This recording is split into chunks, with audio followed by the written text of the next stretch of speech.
What are the top foods you would recommend eliminating? Gluten and dairy are the absolute top ones. And then I would closely follow that with grains if possible. Grains are tricky for people to give up after giving up gluten because that's easy carbs is grains and gluten.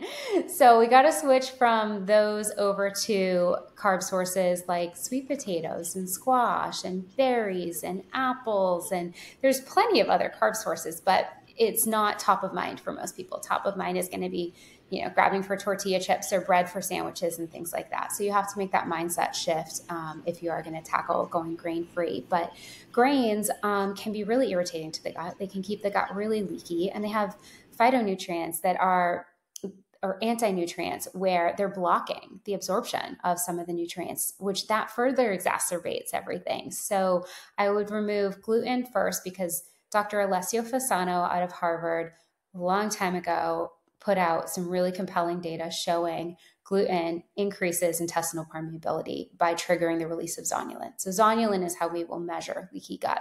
And so gluten is just going to keep triggering that zonulin, keep opening up that leaky gut.